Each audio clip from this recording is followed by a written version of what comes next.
A dumbass voted for Trump. It was the worst decision I ever made. I've seen the light, and I got out of MAGA. A lot of us there have seen the light. We have deep regrets. I feel guilty because I voted for Trump twice. I feel very guilty because I feel responsible. That's why he's still running. I used to be a MAGA Republican, and now I've turned blue.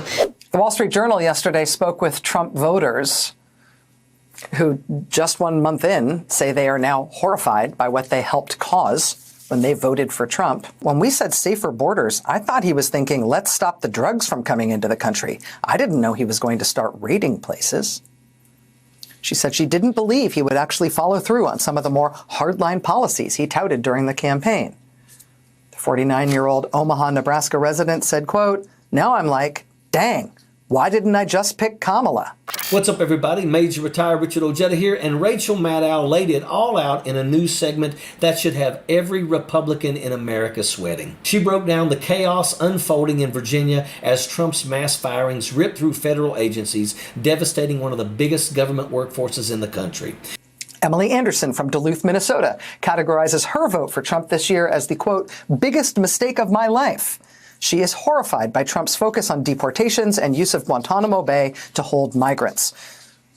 She says that Trump has been too focused on, quote, ridiculous, flashy moves such as banning paper straws and renaming the Gulf of Mexico the Gulf of America. Thousands of people waking up to pink slips as Donald Trump purges the federal government. And what's Governor Glenn Youngkin doing about it? That's where it gets even worse. Governor Glenn Youngkin said today that the state is preparing an aid package for Virginians losing their jobs in the Trump administration's gutting of the federal workforce. But he said the cuts are necessary. But Youngkin defended the Trump administration's actions, which disproportionately affect Virginia as one of the top states in the country for federal employment and spending, with more than 140,000 federal workers. Maddow didn't just expose the mass layoffs. She exposed Youngkin's pathetic response to it. The man had to get up in front of reporters and pretend to have a plan. But when pressed for details, all he had was a word salad of nothing. So let's get this straight. Trump is gutting thousands of Virginia jobs, and the Republican governor's response is he supports the layoffs, he feels bad about them, he might do something about it someday. Pathetic.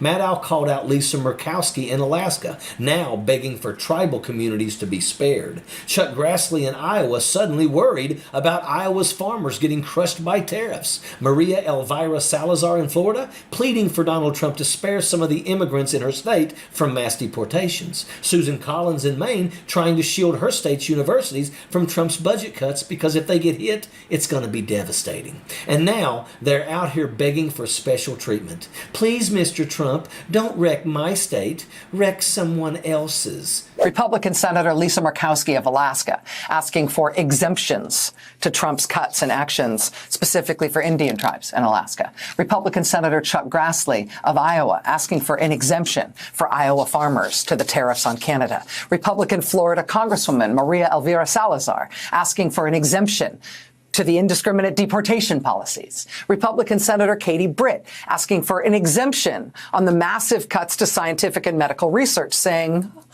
you couldn't possibly mean Alabama for those cuts, could you? Not Alabama. You want these cuts elsewhere, right? Republican Senator Susan Collins of Maine saying the same thing, saying surely those cuts don't apply to the universities and labs in Maine. She said if it applies to the ones in Maine, that would be, quote, devastating. Yeah. They thought that they were safe, that Donald Trump's destruction would only hit Democrats, blue states, and faceless bureaucrats in D.C. But now the reality is sinking in. Trump is an equal opportunity destroyer, and they have no plan, none, on how to deal with it.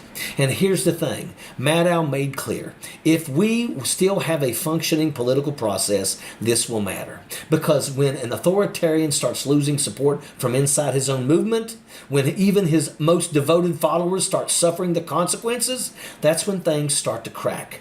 Republicans thought that they were signing up for a war against the deep state. Instead, they signed up for a war against their own voters. And now, with Virginia's elections just a few months away, they have to figure out how to sell this disaster to people watching their jobs disappear.